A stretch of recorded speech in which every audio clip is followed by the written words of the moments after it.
Buenas tardes, vamos a dar comienzo a la sesión doble de esta tarde.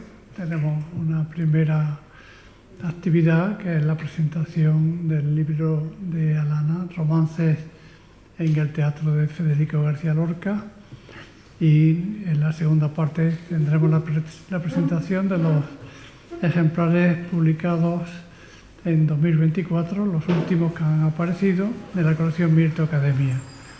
Como la tarde es intensa, pues no vamos a dar más pausa y comenzamos.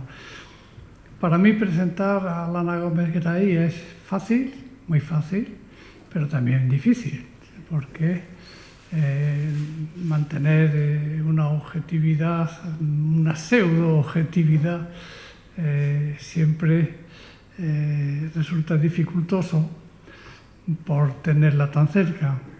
Pero no por eso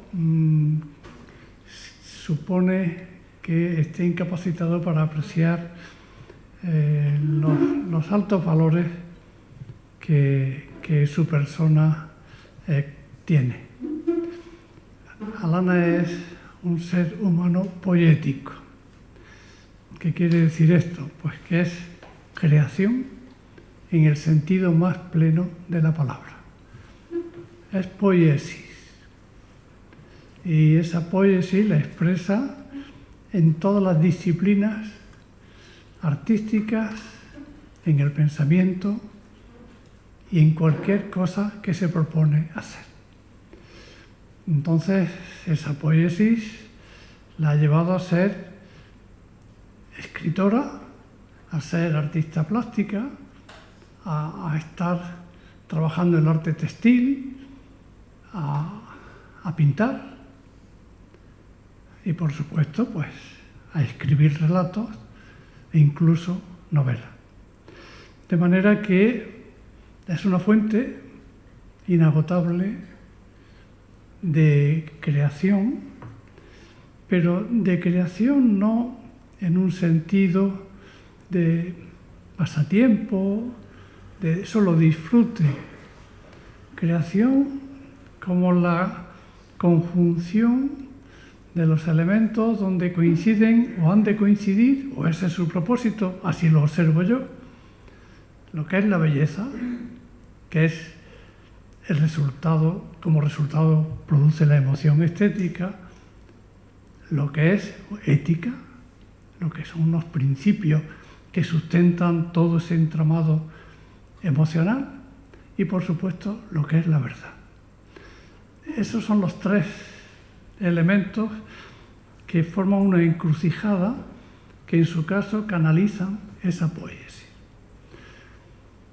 Desde el punto de vista intelectual puramente, tiene una formación muy amplia porque ha hecho un viaje desde sus estudios de licenciatura a los de doctorado, que han ido desde las ciencias sociales a la rama de arte y humanidades. De manera que tiene un panorama teórico muy amplio para juzgar los aspectos sociales y los aspectos particulares del hecho literario.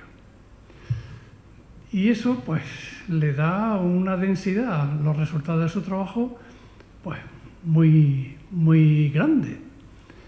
Así es que sus estudios sobre literatura, poder y mujer, sus estudios sobre narrativa, sus análisis que hace de la novela, de los relatos, están dotados de esa mirada fecundada desde la sociología a la teoría de la literatura, pasando por lo que es ser consciente de la creación literaria. Y eso pues hace que sus trabajos resulten y sus lecturas resulten siempre llenas de interés. Siempre tienen un punto de vista, una perspectiva, por supuesto, que considerar.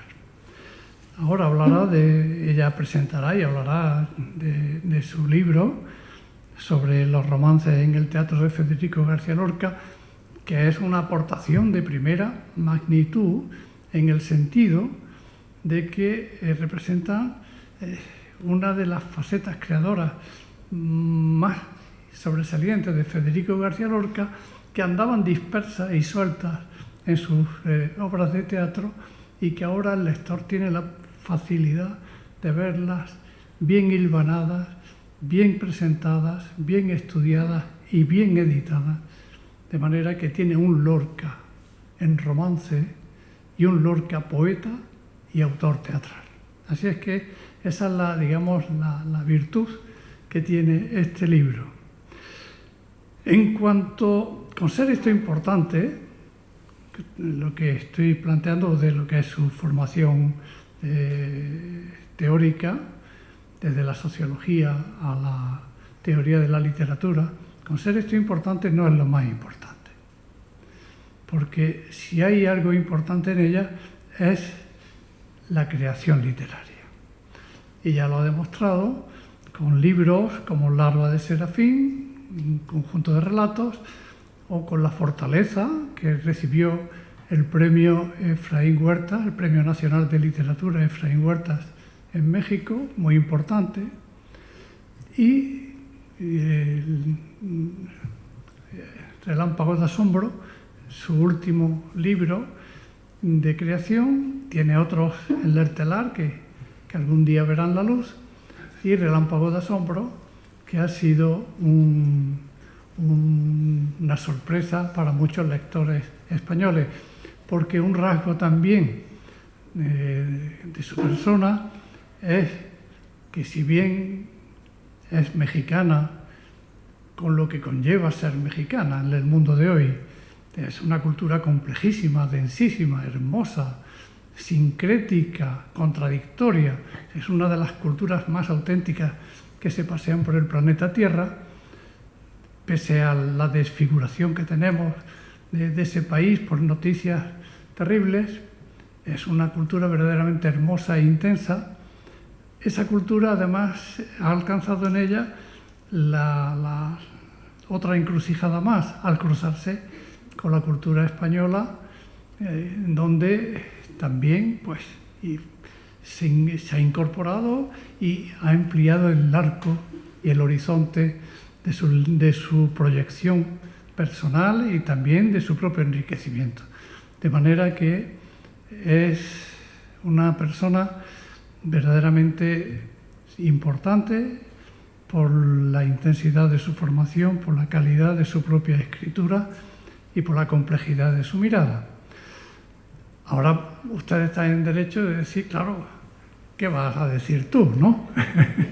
Pues digo lo que realmente siento y lo que pienso ya desde un punto de vista puramente profesional, ¿no? Lo haría en todos los casos en este sentido, en estas palabras. Así que queda presentada y muchas gracias.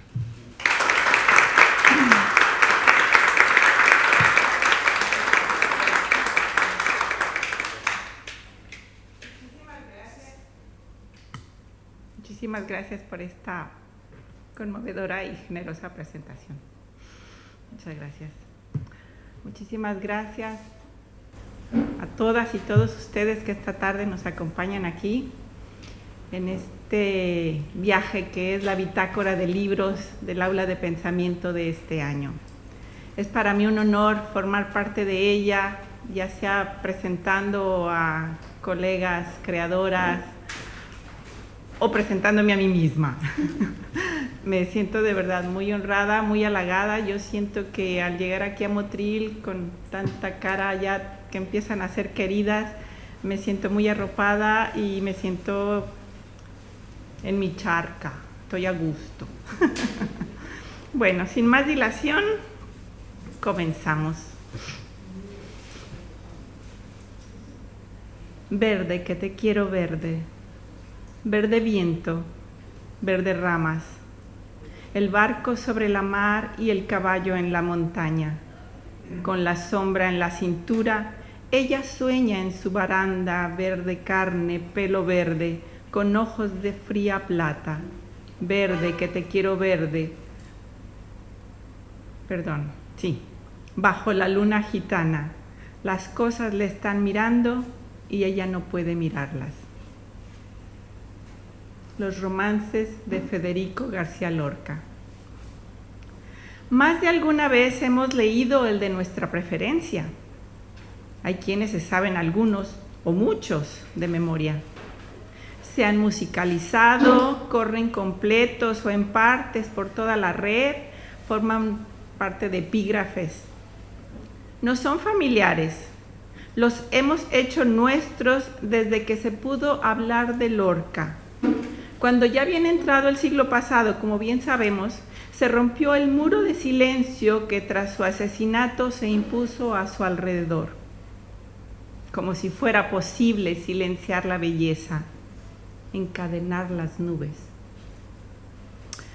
Hoy estoy aquí para hablar de sus romances, unos que con el tiempo se han quedado encerrados, silenciados entre las líneas de sus obras de teatro, por motivos muy diferentes, por supuesto, pero acallados sin mala intención, porque sí, porque las cosas, la vida, tienen sus ciclos.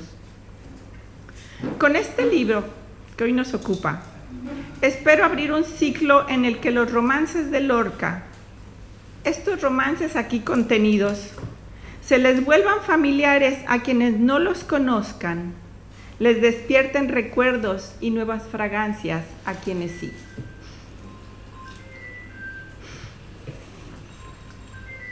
Y aunque me gustaría continuar con este tono distendido, he de ponerme un poquito el traje académico debido a la índole del trabajo de investigación y edición que he realizado y ha dado lugar a la presentación de hoy.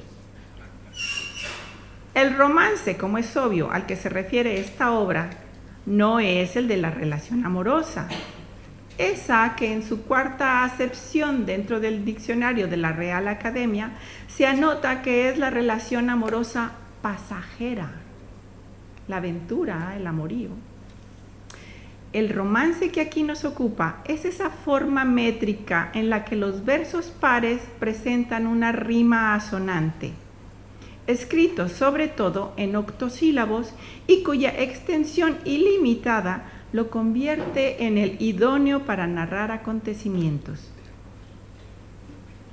Esta forma métrica fue la que empleó García Lorca en múltiples ocasiones porque resultó serle el medio ideal para plasmar su sentir y lo utilizó con gran soltura y plasticidad. Federico García Lorca tenía clara conciencia del valor que como piezas sueltas poseían los romances que formaban parte de sus obras teatrales. Y esto queda demostrado en el hecho de que dio algunos para su publicación individualizada.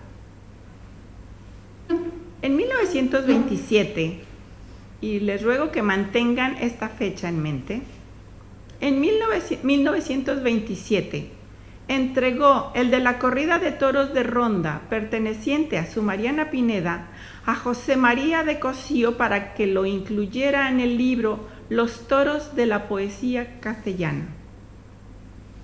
En ese mismo año, en un libro editado en Málaga y titulado Canciones, aparece Serenata de Lolita, que no es otra que la Serenata de Belisa, de su Aleluya erótica en 4 actos, como denominó a su obra Amor de don Perlimplín con Belisa en el jardín. El tema de la rosa mudable, por su parte, de doña Rosita la soltera o El lenguaje de las flores, fue publicado de forma exenta en 3 ocasiones, en 1935 y 1937 en Argentina y en 1935 en España. Por su parte, a lo largo del tiempo, especialistas en la materia hicieron notar este carácter de valor en sí mismos, tanto como la maestría con que estaban escritos. El primero en pronunciarse al respecto fue Pedro Salinas, quien en su ensayo de 1936 titulado Dramatismo y Teatro de Federico García Lorca hace notar el vínculo entre su obra poética y su obra teatral y califica de, y cito, violenta palpitación dramática, fin de la cita, lo que el granadino imprimía a sus romances, incluso a aquellos dentro del teatro. Veía entre ambas corrientes creadoras, la poesía y la dramaturgia, que eran, aunque perfectamente distinguibles entre sí, y cito, que a través de todas ellas se impone la unidad absoluta de su poesía en cuanto a concepción de la vida y modo de transcribirla artísticamente. Fin de la cita. Esta apreciación temprana de Salinas se corresponde con el modo como García Lorca concebía su propia obra, lo cual se manifiesta tanto en lo ya comentado de ceder sus romances para su publicación suelta, como por esa afirmación suya de, sus palabras son, no abandono el cultivo de la poesía pura, aunque ésta igual puede estar en la pieza teatral como en el mero poema. En 1943, en la Antología Poética de 1918-1936 de la obra de Lorca, que Rafael Alberti y Guillermo de Torre publicaron en Buenos Aires, hay 10 romances del teatro. 32 años después de que Lorca diese aquel primer romance para su edición aislada, el de la corrida de toros de Ronda, Juan Ramón Jiménez, tan difícil el de complacer como era, en su conferencia El romance Río de la lengua española, dictada en Puerto Rico en 1959, dice que el romancero es casi teatro en el verdadero sentido de la palabra acción. Y continúa, cito, y en su teatro es donde está Federico García Lorca más cerca del romancero, aunque no lo haya escrito todo él en romance. Fin de la cita. O sea que Juan Ramón Jiménez veía más romance en la obra de teatro que en los romanceros. Bueno, Francisco García Lorca, el hermano menor de Federico, le comentó a Mario Hernández, uno de los especialistas en la obra literaria y gráfica del granadino, la pertinencia de reunir todos los romances en un solo volumen, es decir, todos los romanceros y todos los romances del teatro, todos juntos. Pero Francisco murió en 1976 sin ver su deseo cumplido, pues no sería hasta 1981 cuando Hernández, en atención a dicha idea, llevase a cabo la publicación de Primer romancero gitano complementado con otros romances del teatro. De este modo, el filólogo individualiza, como él mismo explica, textos poéticos que habitualmente no han sido gustados como piezas sueltas. Cierra la cita. Sobre la base de que el propio poeta autorizó ya en vida esta posibilidad con piezas como el romance de la corrida de toros de Ronda. Con todo, la selección de Hernández es de solamente 13 romances y sin personajes como hasta el momento habían aparecido. Y aunque esta obra suya ha visto varias ediciones y reimpresiones, pareciera que la parte de los romances en el teatro no ha recibido una especial atención, como si no se hubiera percatado el público lector de su relevancia. En la edición de las obras completas de García Lorca llevada a cabo por Miguel García Posada, anota que el drama lorquiano se sostiene en gran medida sobre las cualidades de sus secuencias líricas. Por ejemplo, los monólogos de Mariana, el romance de la corrida de toros, el de la muerte de Torrijos, los coros de las monjas, etc. En 1999, Antonio Carvajal insiste en el asunto en su original artículo Apuntes sobre los aspectos métricos en el teatro de Federico García Lorca. Allí especifica, y cito, que con esta forma García Lorca logra muchos de los momentos más felices de toda su obra, puesto que el romance es la forma dominante en la versificación teatral lorquiana, en muchas de sus variantes, como la endecha o el romance heroico, y sobre todo en el molde canónico de los octosílabos. Y quiero aprovechar que he nombrado a Antonio Carvajal para agradecerle, porque sin él este libro no sería posible. Gracias. ¿Recuerdan que les pedí que guardaran en mente el año de 1927, que el año en el que Lorca dio su primer romance para ser publicado de forma exenta? Bien. Ha pasado casi un siglo desde entonces. De ahí que el objetivo de este libro sea atender ese asunto que estaba pendiente. Suficientemente señalado, como ya se ha visto por diferentes especialistas y escritores, a la par que acercar al público tanto el teatro de Lorca como una parte sustancial de su creación poética. Mi trabajo entonces, a grandes rasgos, ha consistido en revisar todas y cada una de las obras teatrales lorquianas e identificar los romances que en ellas aparecen.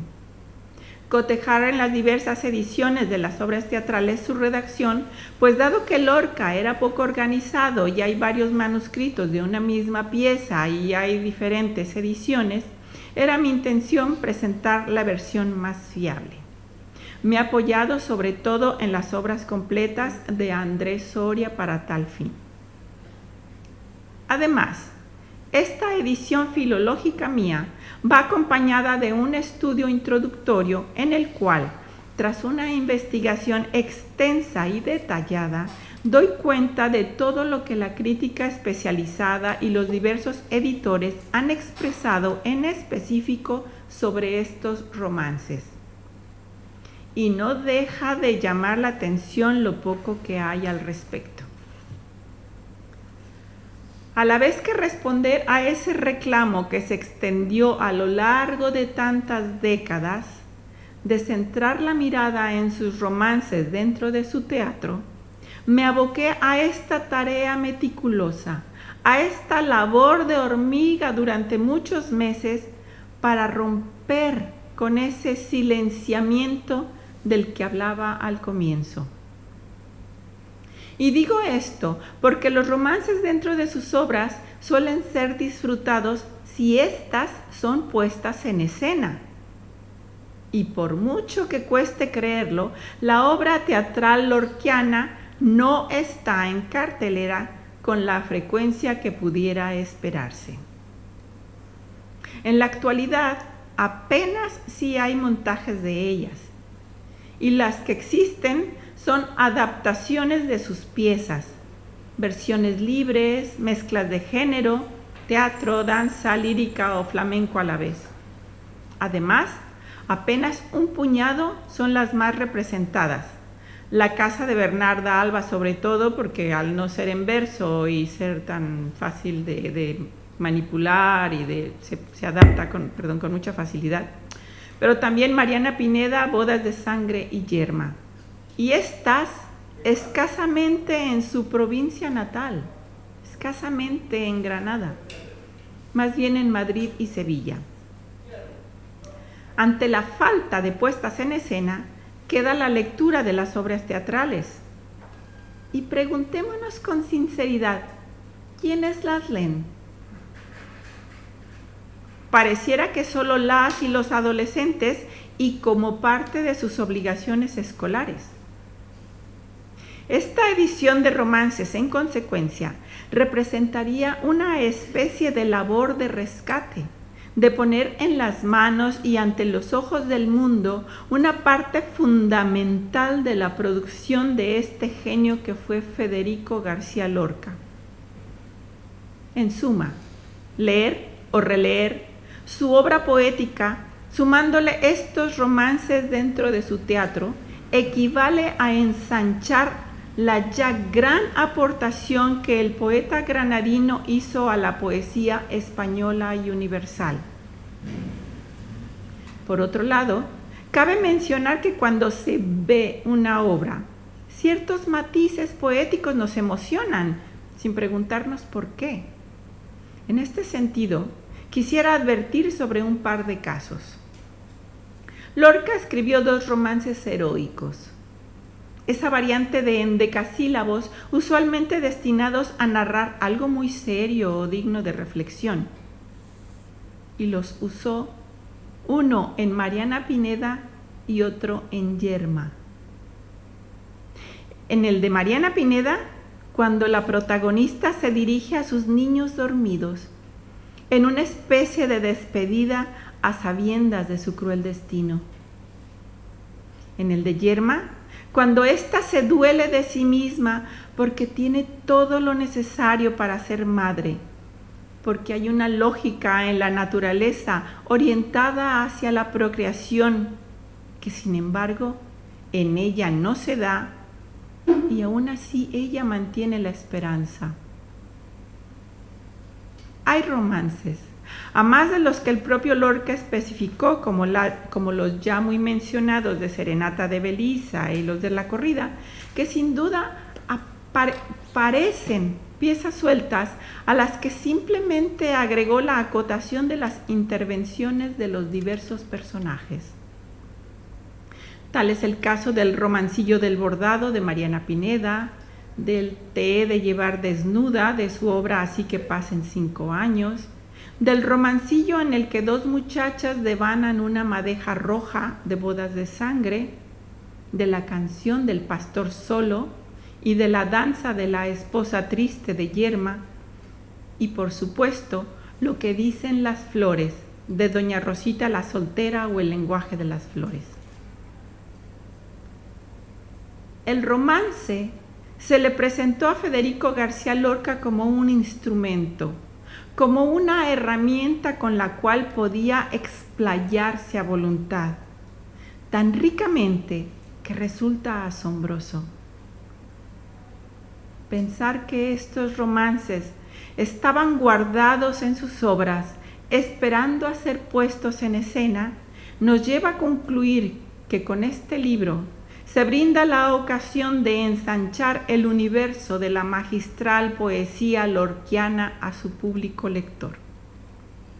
De momento, traigo a esta sede el romance Te he de llevar desnuda del acto 3, cuadro 1 de Así que duren 5 años, con objeto de que se haga aquí presente la voz del poeta y autor teatral Federico García Lorca y sea su palabra la que cierre esta presentación.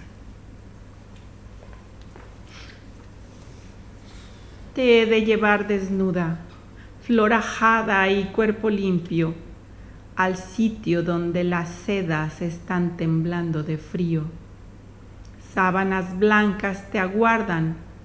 Vámonos pronto, ahora mismo, antes que en las ramas giman ruiseñores amarillos. Sí, que el sol es un Milano. Mejor, un halcón de vidrio. No, que el sol es un gran tronco y tú la sombra de un río. ¿Cómo, si me abrazas, di, no nacen juncos y lirios y no destiñen tus ondas el color de mi vestido? Amor, déjame en el monte, harta de nube y rocío, para verte grande y triste cubrir un cielo dormido. No hables así, niña. Vamos, no quiero tiempo perdido. Sangre pura y calor hondo me están llevando a otro sitio. Quiero vivir. ¿Con quién? Contigo.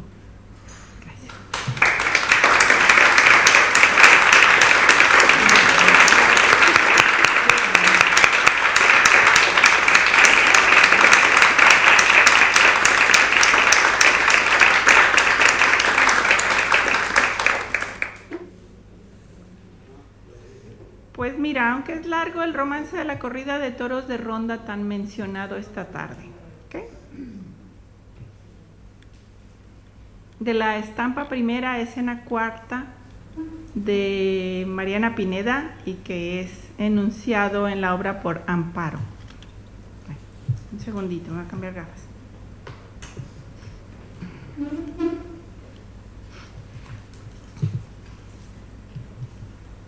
En la corrida más grande que servió en Ronda la Vieja, 5 toros de azabache con divisa verde y negra. Yo pensaba siempre en ti, yo pensaba si estuviera conmigo mi triste amiga, mi Marianita Pineda. Las niñas venían gritando sobre pintadas calesas, con abanicos redondos bordados de lentejuelas, y los jóvenes de Ronda sobre jacas pintureras, los anchos sombreros grises calados hasta las cejas. La plaza con el gentío, calañés y altas peinetas, giraba como un zodiaco de risas blancas y negras.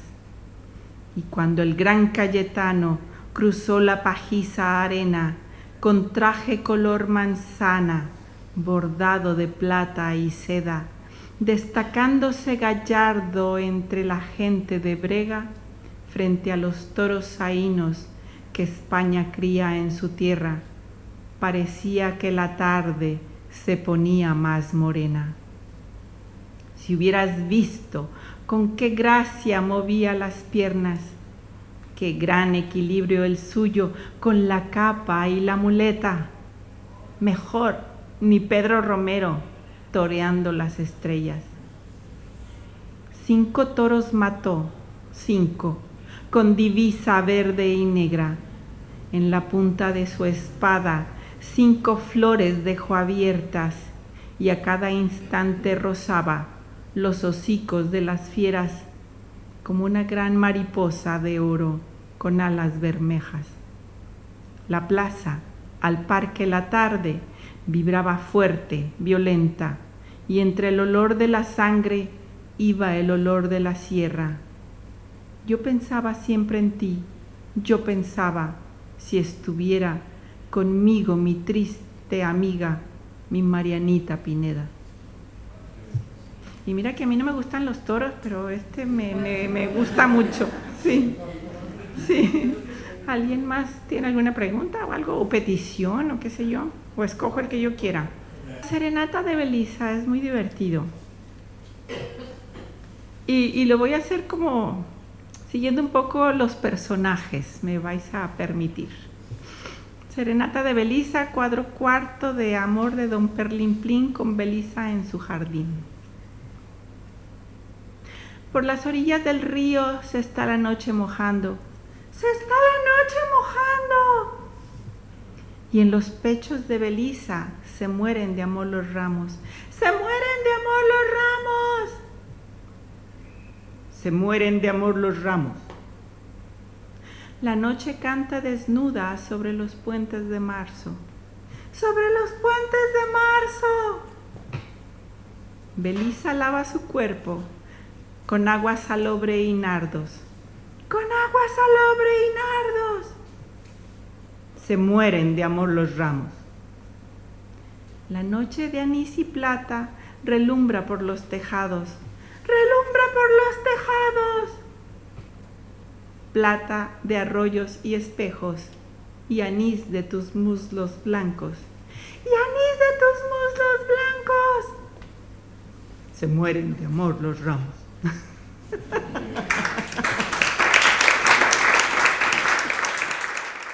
Qué bueno, yo estoy enamorada de todos los romances, todos me han gustado muchísimo, los he disfrutado un montón. Y a ver, es que entre algunos que son largos y otros que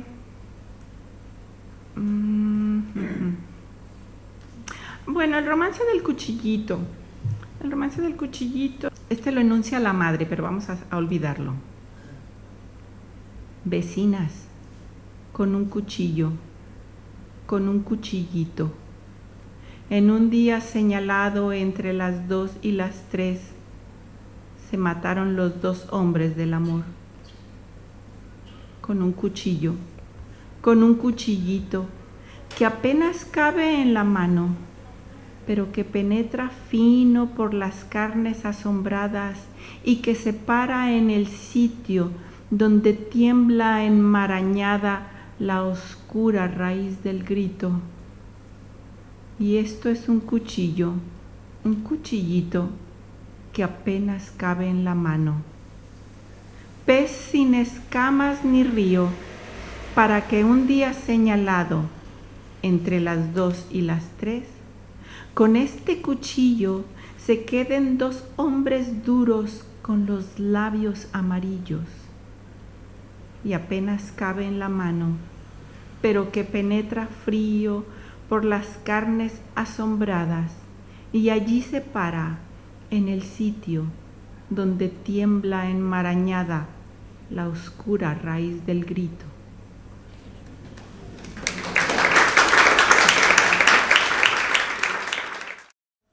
Completo en sí mismo, ¿no? Por eso pareciera que simplemente lo puso por ahí. De Yerma, del acto segundo, cuadro segundo, uno que empieza así. Ay, qué prado de pena. Ay, qué puerta cerrada a la hermosura, que pido un hijo que sufrir y el aire me ofrece dalias de dormida luna.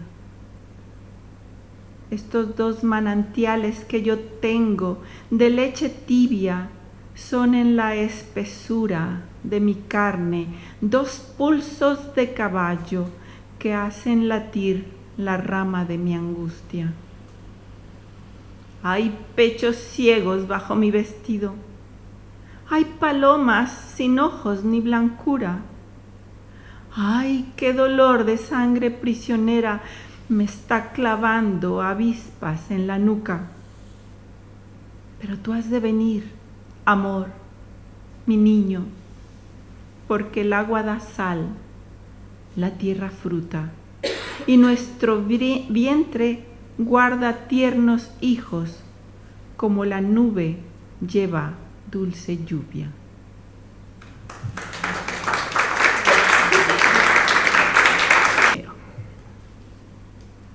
Cuando se abre en la mañana, roja como sangre está.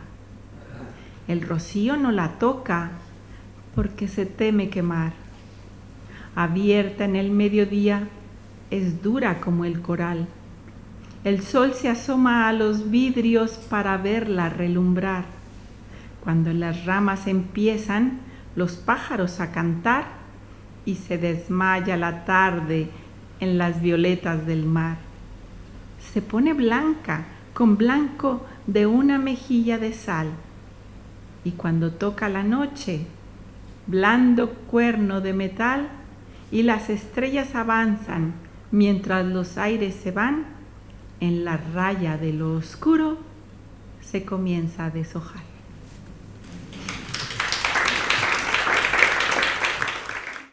Uno más, ok, uno más. Uy, no sé cuál.